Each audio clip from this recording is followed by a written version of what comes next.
What's going on YouTube? It's your boy John B coming back to you guys with a brand new video. So here I'm doing a shadow fade with a simple part, as you can tell from the title.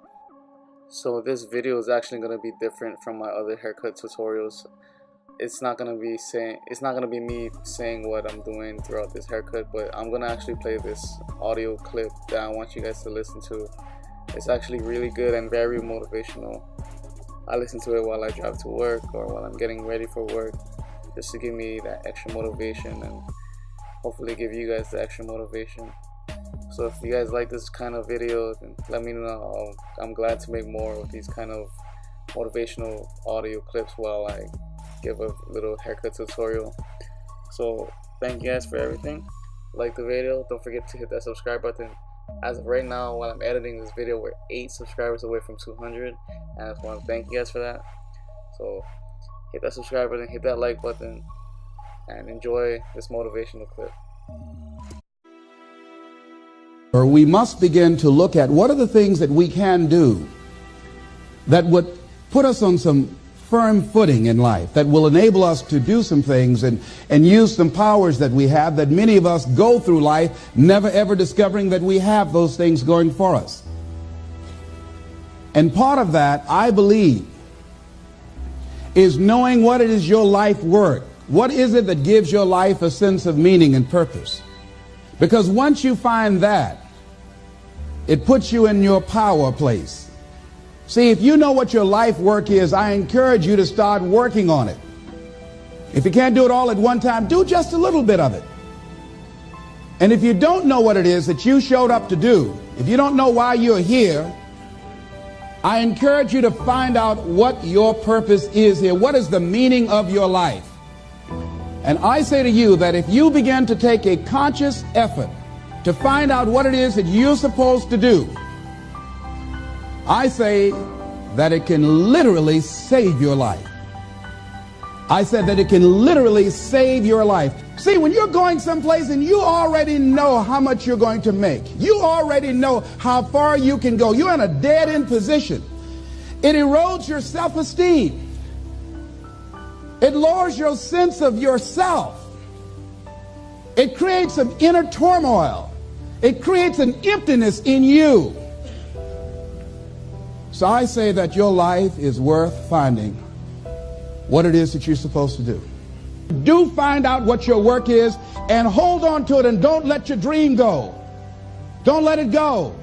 See, and here's something else I want you to begin to look at. Why is it that most people don't pursue their dreams or don't do better than what they're doing if they're capable of doing it? I think that many of us don't go the next step because we don't know what to do yet.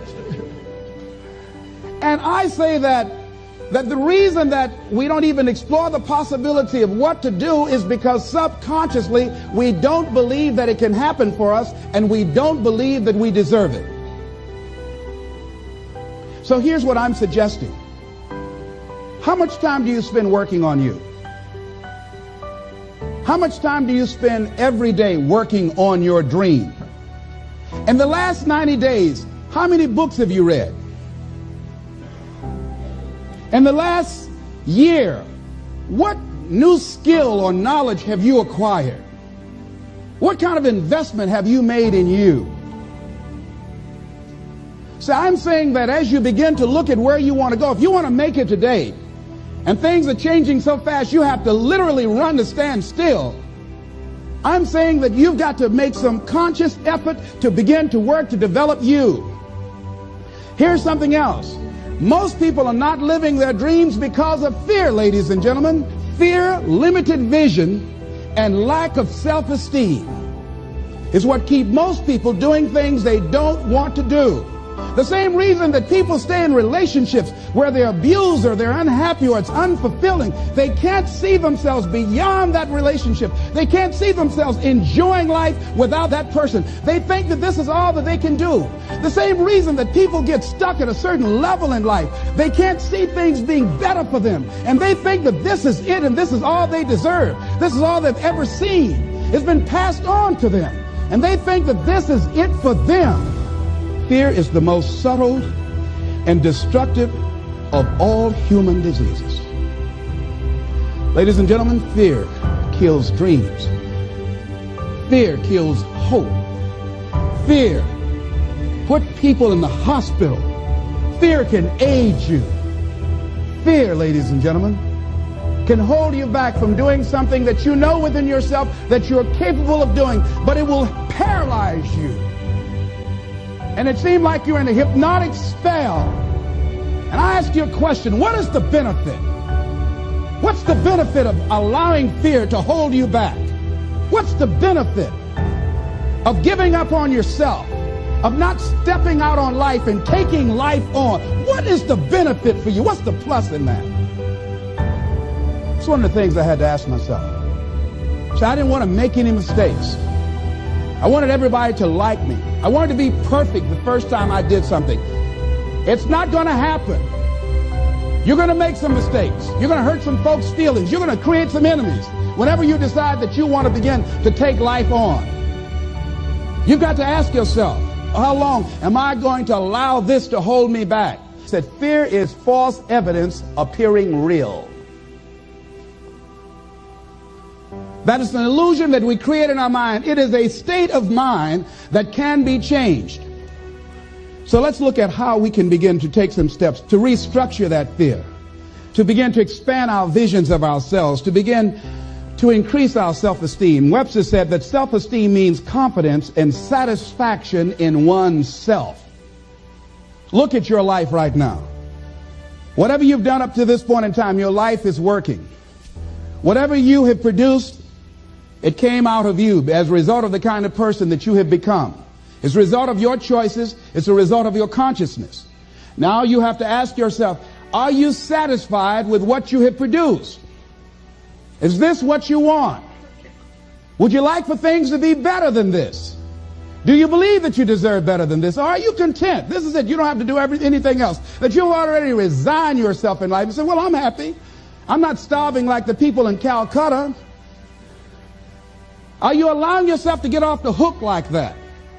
Or do you believe somewhere in the back of your mind or in your heart that there's some other great work for you to do?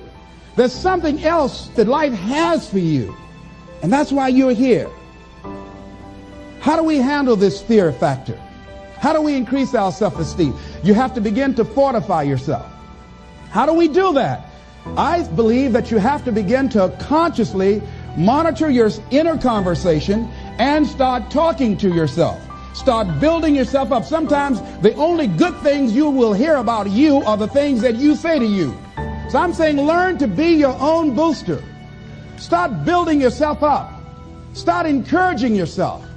Start saying, I can do this. I can make this happen.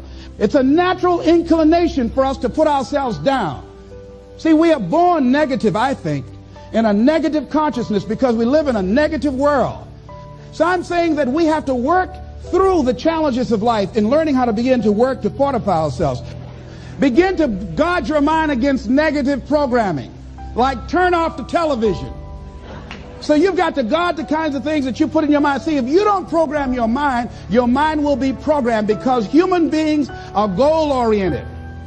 That's why we die of broken hearts early. That's why we're running through life to early grave. Most of us go through life running scared. So we created this in our minds, false evidence appearing real. We made it real in our minds. There's nothing to fear but fear itself. That's the destructive monster. So turn off things that can contribute to your fear.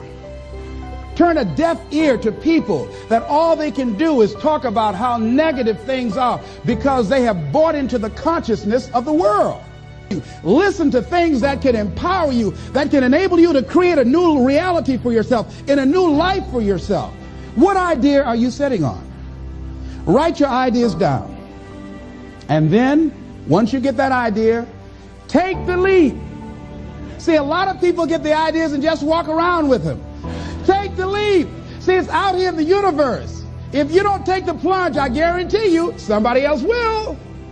Take the plunge. Go into action. And ladies and gentlemen, you will be surprised at how things will come together. You'll be surprised. Now, you're going to have some difficult challenges. I can tell you that now. Be aware of that. Things are not going to work out exactly right. For a time they will, sometimes. And that's when life is just playing a game with you. But ladies and gentlemen, go into action with your dream. And don't avoid where the fights are. Get in the midst of the fight. And get some hickeys on your head. Get knocked down so you can learn how to fight, so you can hold your position. See, most people don't get out in the arena of life because they don't want to fight. Most people don't get out there because they don't want to get knocked down. They don't want to be dropped to their knees. But see, you're going to be dropped whether you're on the field or whether or not you're sitting on the sidelines. You're going to be dropped. So at least get dropped for something. Don't get knocked down while you're sitting down. See, that's how most people are spectators in life. You don't want to be a spectator. You want to get out in the field where the action is. And you will be amazed. After the struggle, there will be a calm period and things will begin to click for you. Come out here with what you got. You don't have enough money? Don't worry about it. You got the dream. You got the idea. You don't have enough resources? Don't worry about it. You need some help? Don't worry about it. You get out here in the arena, someone will look at you and become inspired and say, hey, can I help you? But if you're sitting up on the bleachers, nobody's going to ask you anything.